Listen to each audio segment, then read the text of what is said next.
Oh, yeah, it was Ben Hemming and the latest release, Living on Death Row, out this past February 2nd. And with us today, live via Zoom from the UK, is Ben Hemming himself, man. Hello and welcome to Hair Metal Mixtape, Ben. Hey, man. Thanks for having me. No problem, man. Thanks for stopping by virtually today. What part of the UK are you in right now? So I'm in London at the moment, where it's pretty miserable, pretty dark, cold, and horrible at the moment. Yeah. That pretty much checks off the list for all the London things, right? Yeah. But, so let's jump right in, man. Living on Death Row is a fantastic song, by the way. It's gritty and dirty, like the drum sounds, but the lyrics are pretty profound, man. Can you tell us a little bit more about the song? Well, actually, I was the title sort of came about. I was watching this documentary about I think it was about a lot of drug issues in LA in the sort of 80s, and someone was describing like how it was like living on death row constantly because it was such a bad situation. So the kind of title sort of came from that, really. And then the song itself, I guess, is kind of about it's sort of that feeling of just not belonging anywhere, and kind of the struggle of sort of modern day life, if that makes sense. City life almost, I suppose. Yeah, totally, man. So it sort of came from that, really. That's great, man. And you also released 2 singles prior to this one called Lost Faith and Cruel World. And I feel like they're both on the same vibe as like Living on Death Row, but just a little different. Like Lost Faith, contrary to its title, the chorus almost has like a hopeful feel to it, which I got that. And Cruel World has got like this cool, almost bayou type thing, at least in the beginning with that big chorus. Yeah. Can you tell me a little bit about those 2 songs too, man? Yeah, sure. Like, I guess Lost Faith is kind of coming from kind of, like you said, almost like the title would sort of, you get a vibe, you're feeling of hopelessness and stuff. But I kind of, with the sort of euphoric almost chorus, I wanted to kind of bring some optimism to that. But I guess, they are kind of dealing with issues of kind of, isolation and kind of what it is to be alive now with a lot of problems that, you have in city life. That's kind of where I'm coming from. And I guess Cruel World is kind of like a little bit about my my upbringing, because I'm from kind of like the countryside in England. And it's kind of about seeing how aspects of that have kind of gone, through industrialization or stuff like that, and just like moving to the city, I guess, and leaving that behind. So kind of quite deep subject matters there, I would say. But that's kind of what I'm about with music. I think I'm really about sort of looking into yourself and kind of maybe putting something out there that people can kind of relate to, I guess. Yeah, and I should let the listeners know also that all these songs have music videos for them that are, I think, are just as cool as the songs themselves, man. Also with like the same continuity of putting yourself out there, like exposed and all alone, man. Are all these videos your concept? Yeah, so I have like a cameraman that I work with when I'm filming them, but I kind of come up with a concept and then I suppose, kind of direct it. And then we just go out and shoot, and I'm lucky enough to have editing as a skill, so I can sort of put them together as well in the edit suite and get them out there, And I just think it gives like another layer to kind of like the whole experience for the listener, to have that sort of visual aspect to it. So these are 3 tracks out of how many total for this upcoming album, Marked Man, which is set to release in May of 2022? Yeah, it's coming out in May on the 11th, and then there's one more single to come, which is the title track, Marked Man, and that's out on the 23rd of March. So that'll be hopefully winging its way to you soon. And it's been it's kind of been just building up to sort of putting it out, really. Yeah. And I would imagine the video is to come for that one also, right? Of course. Yeah, I'm just sort of working on that one right now. Like the last one, to put it in context a bit with your listeners, was filmed on the mean streets of London. And it was absolutely freezing at that point when you're filming it. And obviously, like, if you're doing a music video, you can't really just rock up in like a big puffer jacket and warm coat. No, well, a big jumper and a beanie hat, doesn't quite sort of fit the rock star vibe. So I'm there with my like t-shirt, shirt, leather jacket, and it's so cold. But it was worth it because it sort of came out really well, the end result. But that was a particularly challenging one just for the temperature. So part of me wants to film the next one like sat next to a log fire with a nice glass of wine just to kind of compliment that one, but it won't be. It'll be like, I don't know, up a mountain or something, I don't know. Right. We're still working on it. Maybe out in the woods with a nice big bonfire, Yeah, that would just anything that's just not walking around in the freezing cold, anything. I get it, man. Any plans on some live shows or touring before the album release or after? Or, I know with today's uncertainty, you can't even really plan those things, but I mean, are there any kind of plans for that?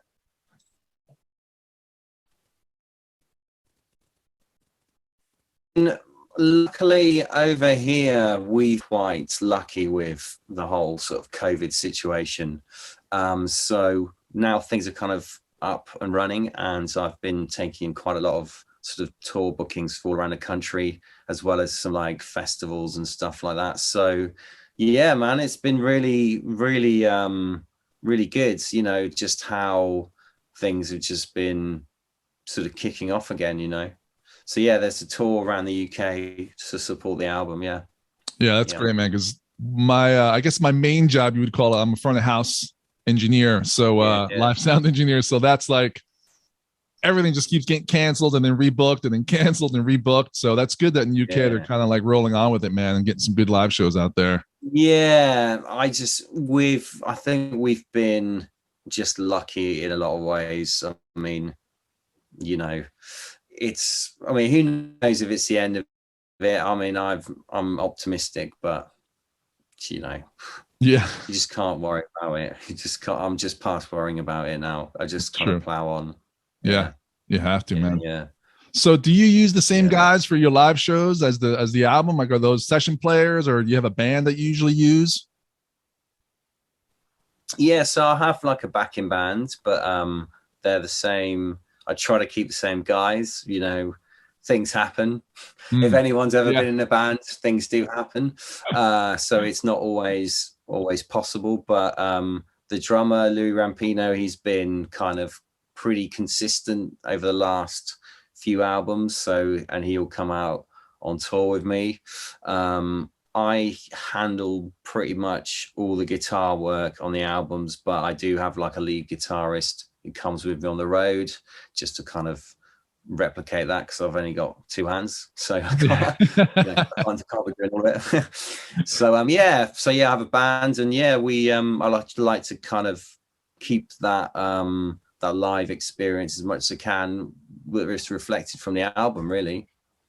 Oh, that's awesome, man. And it seems like I think what I got from it, you have 4 previous albums: City of Streets from 2017, The Devil Beside Me 2019, Broken Road from 2020, and Broken Road Acoustic EP from 2021.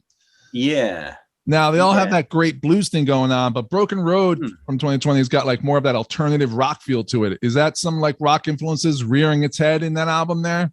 Yeah, I mean, I suppose like my journey has been kind of like getting into sort of alt rock and kind of looking back.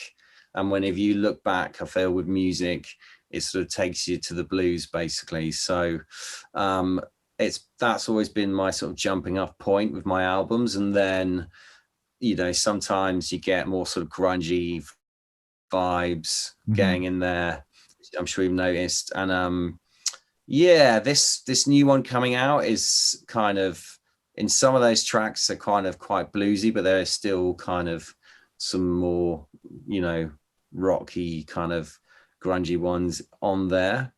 Don't know, it's really hard to quantify like where an album sits, you know what I mean? Right.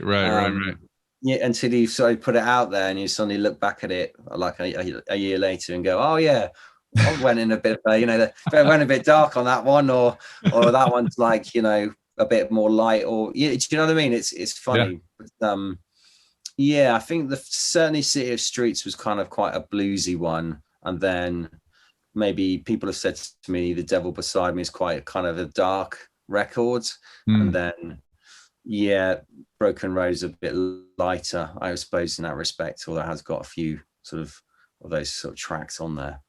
Yeah. Does this directly like involve what you used to listen to growing up, like your upbringing, and what were you listening to when you're growing up, man? So I used to listen to like a lot of sort of Radiohead, and then sort of, I don't know, Nirvana and stuff like that.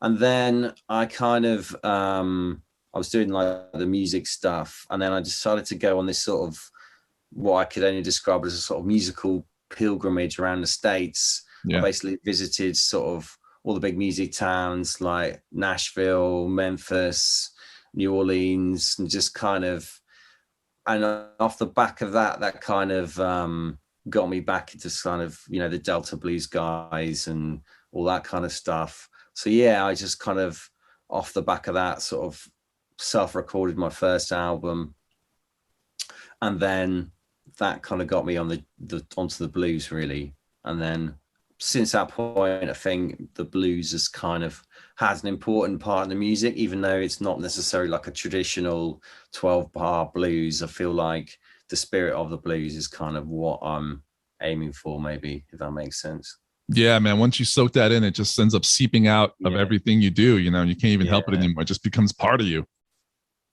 Yeah, it's definitely a really important part of sort of the music that I put out there, and I think it always will be now, you know. Yeah. So here's a little bit of a meta question here. What does the future hold for Ben Hemming? You know, do you have any short-term or long-term goals for which you're striving for, or are you just leaving it up to the music gods to show you the way?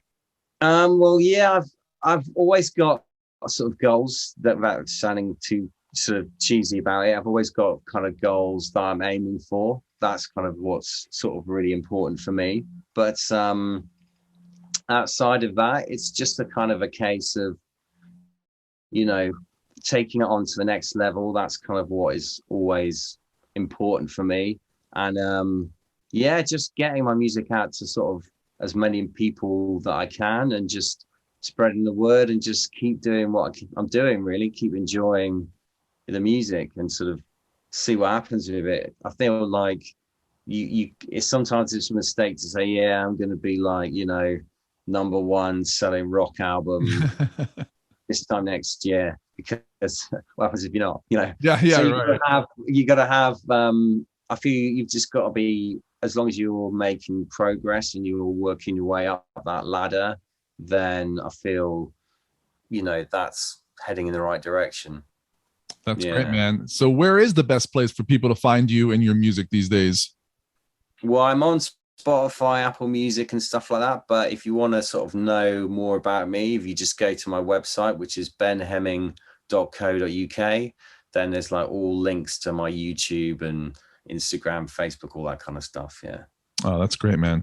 Anything I might have missed that you want to let the listeners know? No, not really. But just, you know, get on there on your streaming platform of choice and just check me out, man. Just show your support if you like what you hear. That's the best thing you can do, you know. Awesome, man. And as far as music, do you have any physical medium like CDs or album, like vinyl or anything like that? Yeah, I've got merch, I've got some vinyl, got CDs and stuff. So if people want to head on to our website, that's a place to go to get all that sort of thing. Yeah, definitely. Oh, fantastic, man. Ben, man, it's been a great pleasure getting to know you a little bit more today, and I can't thank you enough for your time, man. My pleasure. My pleasure. You're welcome back anytime, and especially when this album drops and you'd like to release or announce anything new, man, and exciting. You're welcome back.